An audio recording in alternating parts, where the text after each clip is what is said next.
Previously on the Hollywood Interview. Dean made a real impression on me.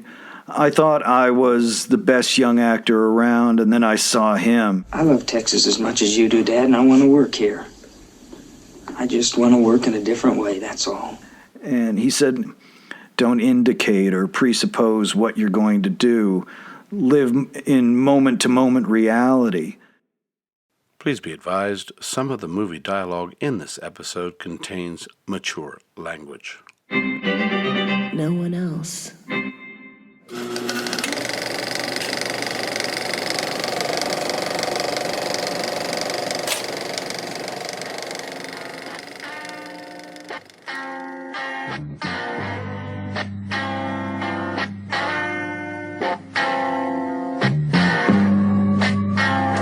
The Hollywood Interview, Dennis Hopper. There are single incidents of self-destruction in Dennis Hopper's life that most human beings could never walk away from in one piece, and by his own admission, Hopper repeated these incidents dozens of times over decades, until finally getting sober for good in 1985. Hopper also had a Zelig-like ability to have been surrounded by some of the film, art, and political world's most significant players: James Dean, Andy Warhol, Roy Lichtenstein, Martin Luther King, Marlon Brando, John Wayne, Miles Davis, and dozens of other legendary names that could fill every page of a history book. Amen. All we represent to them, man, is somebody who needs a haircut. Oh, no. What you represent to them is freedom. What the hell's wrong with freedom, man? That's what it's all about. Oh, yeah, that's right. That's what it's all about, all right. But talking about it and being it, that's two different things. Every time I've been in Paris, Easy Rider seems to be playing somewhere. Yeah, it played in one theater on the left bank for 20 years.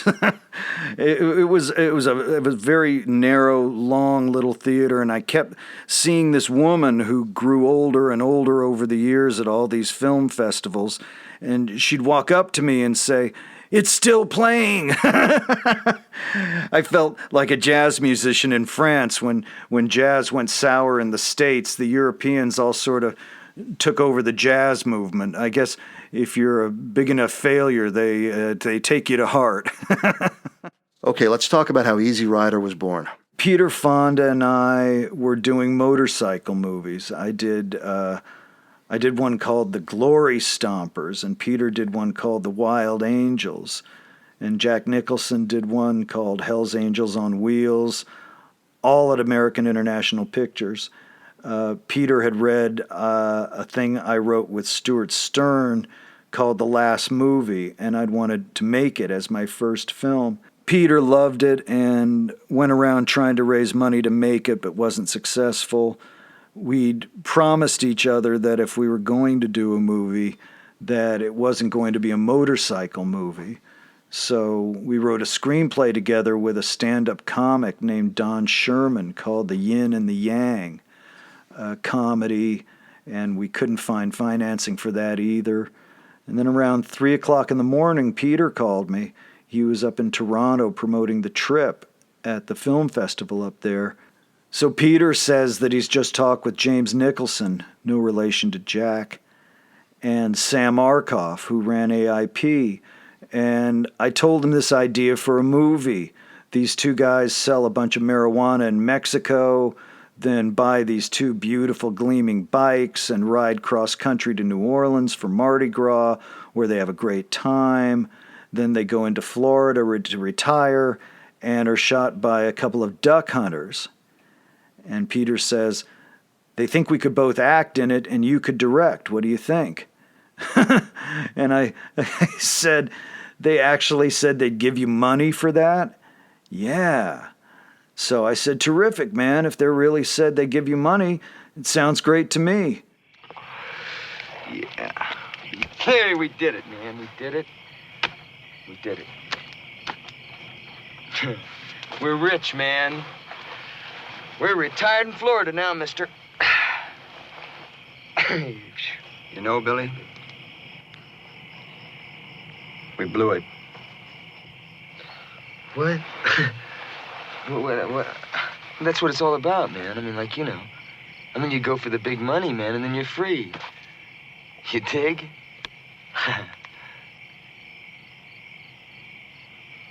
We blew it. So that's how it started. And then when it came time to really do it, they pulled back and said that I could act or direct, but not both.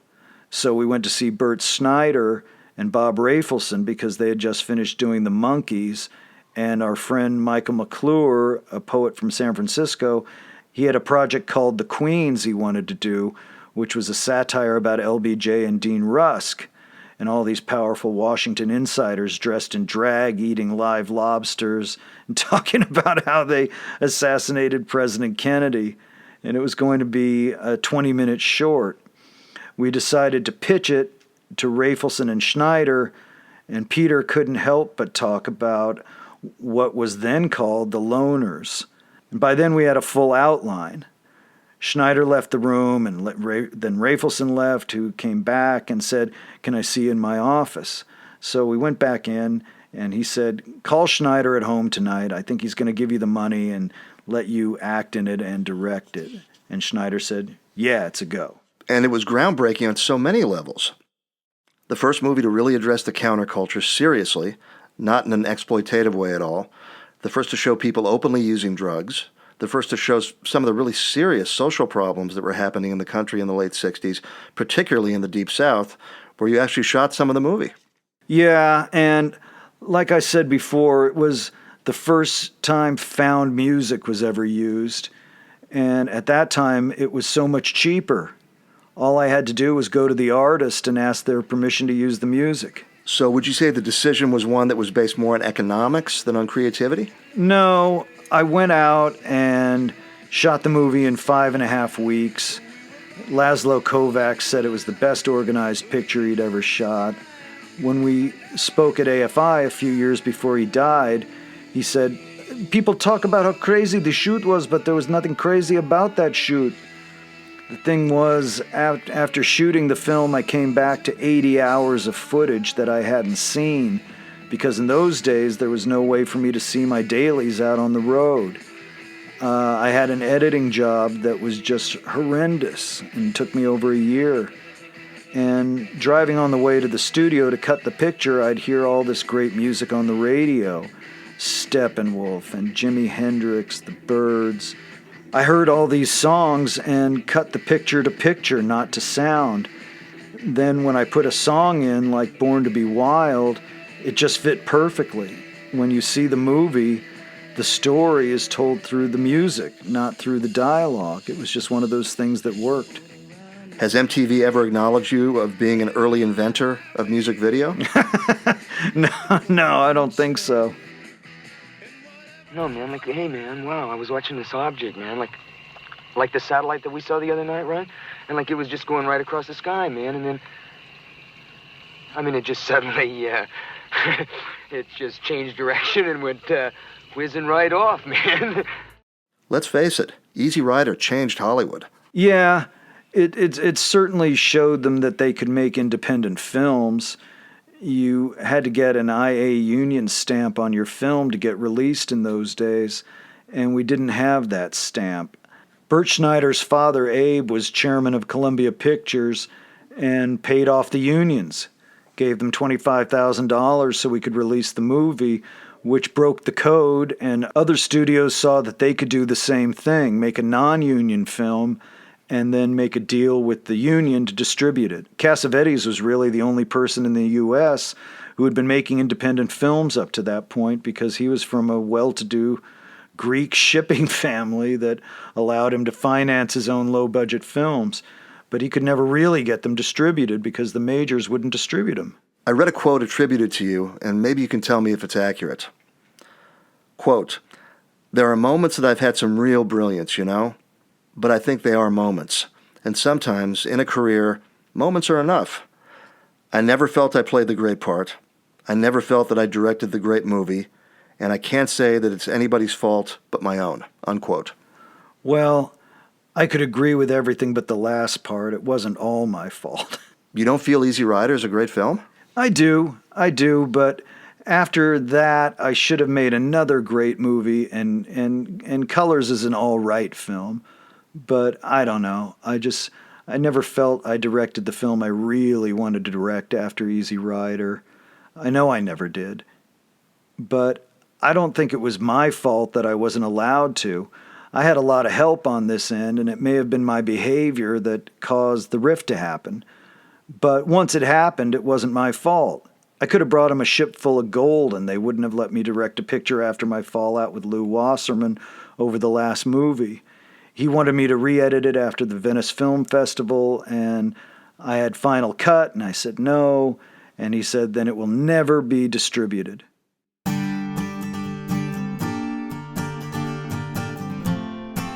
We would like to thank our patrons who follow us on patreon.com/The Hollywood Interview. For just $2 a month, you too can become a patron and enjoy the benefits of patronage with behind-the-scenes access, bonus episodes, and much more. Check us out at patreon.com/The Hollywood Interview and become patrons. We love chatting about movies with our audience. Feel free to reach out to us on Facebook at The Hollywood Interview.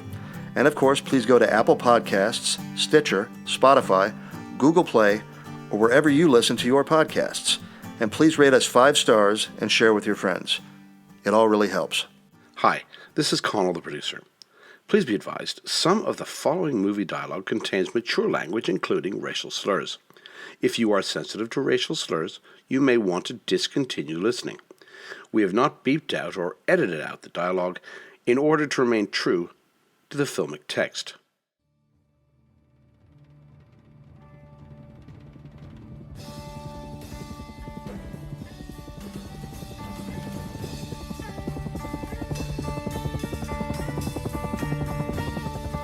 Let's talk about Apocalypse Now. What are some of your memories of being in the Philippines during that legendarily chaotic, long, crazy shoot? I was there for 4 or 5 months. When I arrived, I was signed to play a CIA agent, and there was no script. So I started out in a clean uniform, being told by Francis that I was going to be second in charge to Marlon Brando's army he had in the jungle. I was with these guys about 3 weeks, and we were training with these Green Beret guys who had just gotten out of Vietnam playing war games. We had mortars that we'd play with that were full of powder, and if you got any of the powder on you, that meant you were dead. We had all these war toys we'd play with at night. We'd be assigned to hold a bridge. Would they be coming by sea? Would they be coming through the jungle? We'd play these incredible war games and just had a ball. Then finally Marlon arrived, and everything was shut down for a week because he realized Marlon hadn't read Heart of Darkness. So Francis went out to read Marlon Heart of Darkness, and 900 people, the cast and crew, just sat and waited. We called it the $1 Million Week because Marlon was getting paid $1 million a week.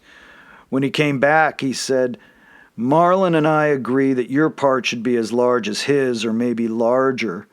When you read Heart of Darkness, you never actually see the Kurtz character. You only hear about him being talked about by this Russian Jewish traitor who comes out with shrunken heads and thinks he's such a great man. So Francis wanted me to play that part and made him a photojournalist who carried a lot of cameras instead of shrunken heads. So we started there and wrote a little bit in the morning and then would just improvise off of that. I'm an American! Yeah! American civilian. Hi, Yanks. Hi. American. American civilian. It's all right. And you got the cigarettes, and that's what I've been dreaming of. Chef. Who are you? Who are you? I'm a photojournalist. I've covered the war since '64.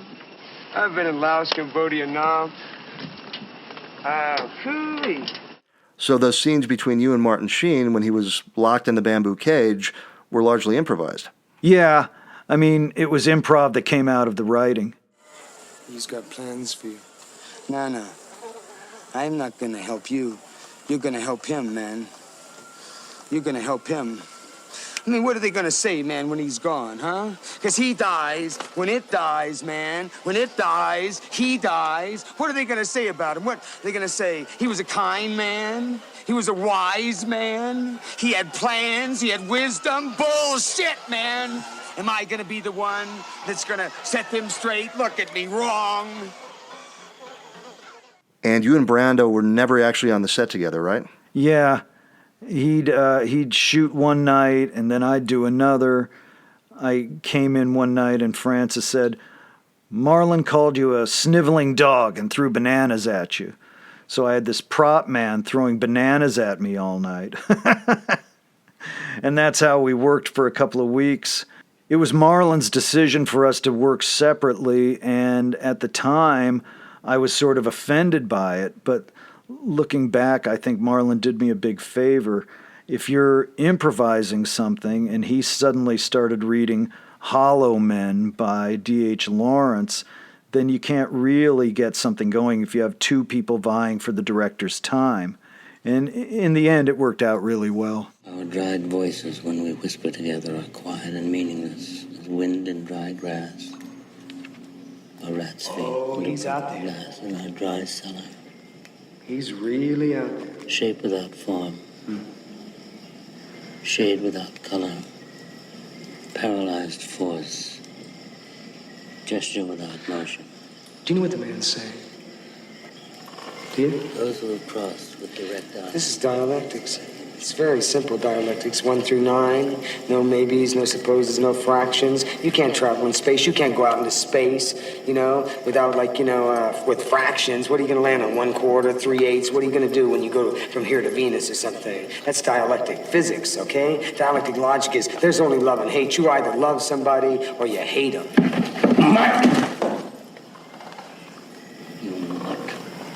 This is the way the fucking world ends. Look at this fucking shit we're in, man. Not with a bang. Whimper, and with a whimper, I'm fucking splitting, Jack.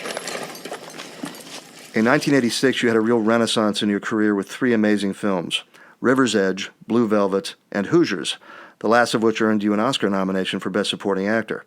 It marked a real comeback in your career, and you haven't stopped working since. That was my first year of sobriety, too. I'd been out of rehab like 2 months when I went in to do Blue Velvet. And then I went straight to Indiana and did Hoosiers.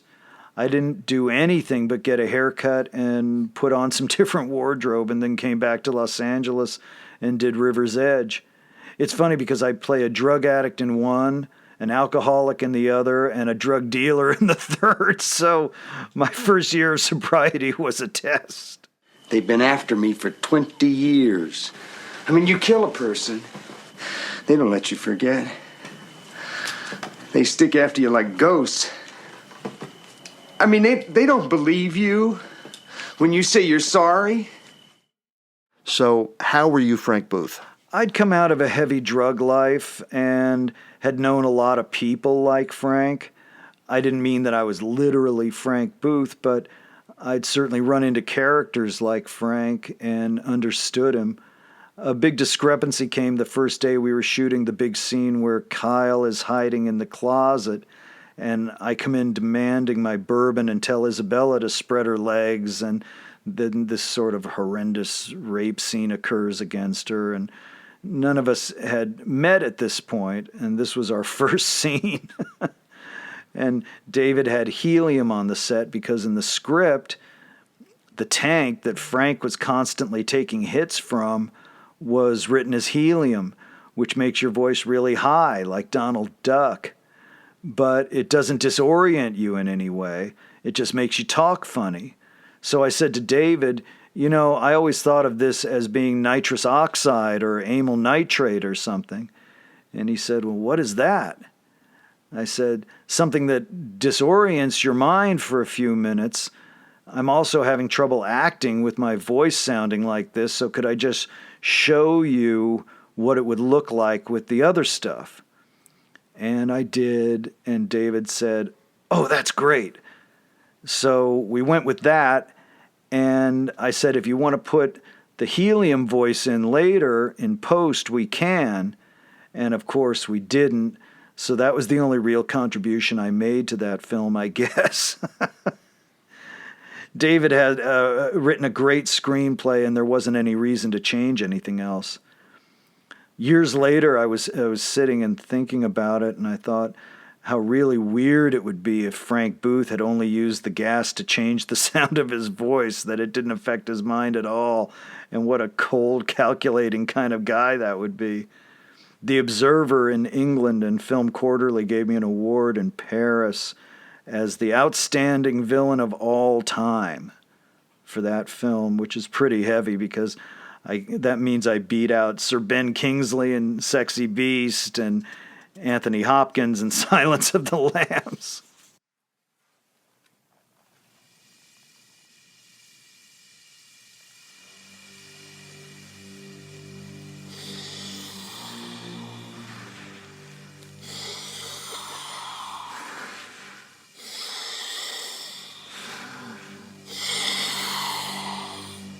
Mommy.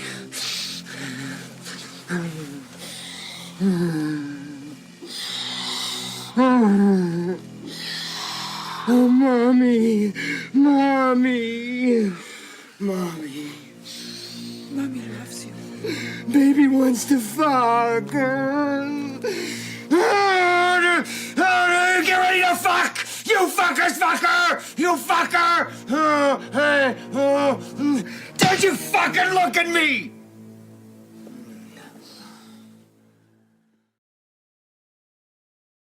Which brings us to True Romance and that amazing scene between you and Christopher Walken, which has gone down as one of the great scenes in movie history.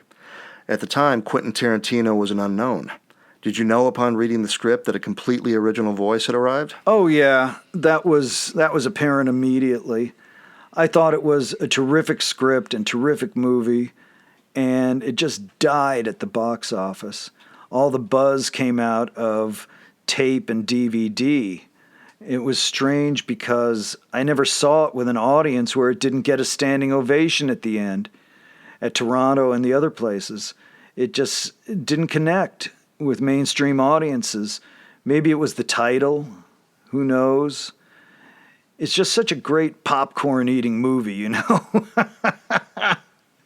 Tony Scott is a terrific director, and the day we did that scene, we did the whole interior of my trailer here at the studio in L.A. And first of all, you don't see speeches like this as an actor in film anymore. It was just pages and pages of this great dialogue. And Tony started lighting, was going to shoot with 2 cameras, and then was going to shoot Chris Walken first. And Chris came in and saw it, and Tony approached me and said, "Chris just said he didn't want to go first. Would you mind going first?" And I said, "I don't mind going first, but you've been lighting for 2.5 hours, man." Tony said he didn't mind and reversed all the lighting and went on me first, and that's how we did it. It was just wonderful. The only improvisation in the whole thing, because Tarantino's script was so good, was the bit about the eggplant and the cantaloupe. I know you know where they are, so tell me, before I do some damage you won't walk away from. Could I have one of those Chesterfields now? Sure.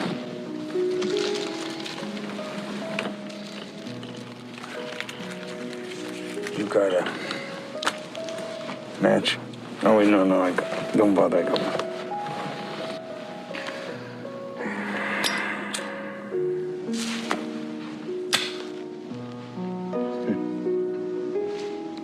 You're Sicilian, huh? Sicilian. You know, I read a lot, especially about things, about history. I find that shit fascinating. Here's a fact, I don't know whether you know or not.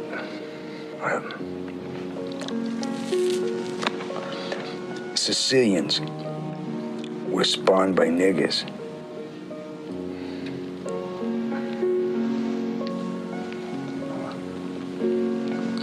Come again? No, it's a fact. Yeah. You see, Sicilians have black blood pumping through their hearts. And no, if you don't believe me, you can look it up. Hundreds and hundreds of years ago, you see, the Moors conquered Sicily, and the Moors are niggers. So you see, way back then, Sicilians were like wops from northern Italy. They all had blonde hair and blue eyes. But, well, then the Moors moved in there and, well, they changed the whole country. They did so much fucking with Sicilian women, that they changed the whole bloodline forever. That's why blonde hair and blue eyes became black hair and dark skin. You know, it's absolutely amazing to me to think that to this day, hundreds of years later, that Sicilians still carry that nigger gene. Now this, I'm quoting history. It's written. It's a fact. It's written. I know this guy. No. Your ancestors are niggers. Hey. Yeah.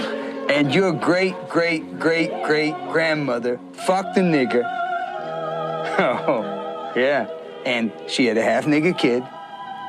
Now, if that's a fact, tell me, am I lying?